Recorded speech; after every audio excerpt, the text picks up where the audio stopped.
and the legend of Shorto was just beginning.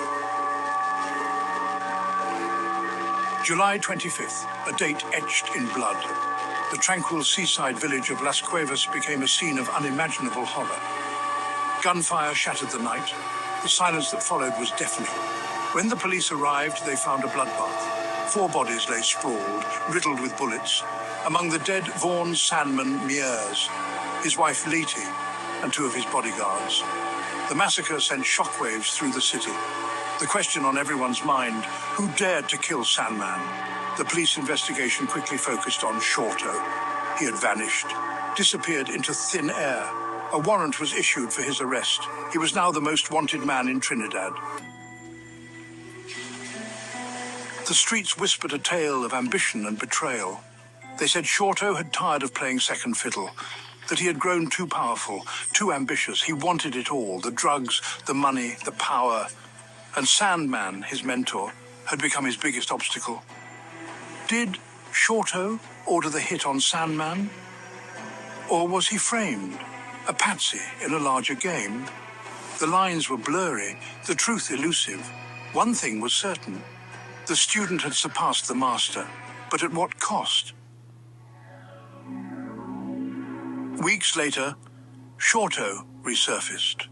The city had been on edge with rumors swirling about his whereabouts. Some said he had fled the country, while others believed he was hiding in plain sight, protected by his gang. He surrendered to the police, a move that shocked many. The media frenzy was immediate, with cameras flashing and reporters shouting questions as he was led away in handcuffs.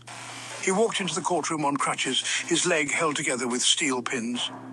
The injuries were a stark reminder of the violent world he was entangled in, a world where survival often came at a high cost, a testament to the violence that had become his life. The courtroom was filled with tension, as everyone awaited the unfolding drama. He was charged with 4 counts of murder, possession of an illegal firearm, and ammunition charges. He pleaded not guilty, maintaining his innocence despite the overwhelming evidence against him. His lawyers claimed he was a scapegoat, a convenient fall guy for a crime he didn't commit. They argued that the real perpetrators were still at large, using him as a pawn to divert attention from their own crimes. The prosecution painted a different picture. They presented him as a cold-blooded killer, driven by greed and ambition. They detailed his alleged involvement in the gang's activities, portraying him as a key player in a violent underworld. They presented him as a cold-blooded killer, driven by greed and ambition.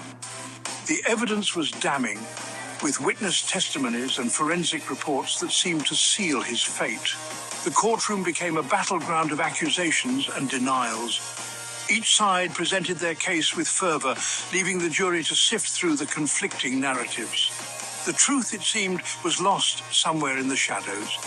As the trial progressed, the lines between right and wrong blurred, leaving everyone questioning what justice truly meant in this case. The investigation was far from over. Whispers of accomplices lingered. Men who had helped plan the Las Cuevas massacre, who had spirited Shorto away after the murders.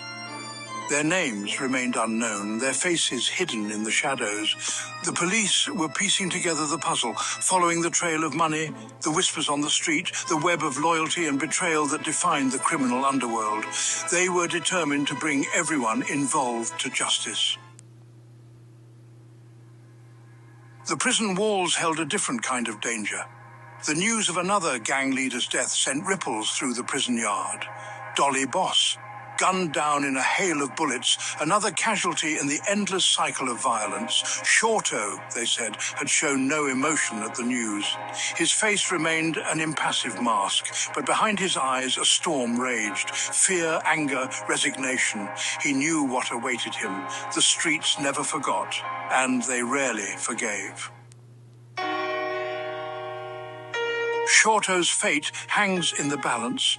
He awaits trial for the Las Cuevas massacre. The evidence against him is circumstantial, but the streets have already passed judgment. He is a marked man, inside prison and outside its walls. Will he survive long enough to stand trial? Will justice be served? Or will he become another victim in the endless cycle of violence that plagues the streets of Port of Spain? Only time will tell. But one thing is certain. The streets don't forget, and they always demand their due.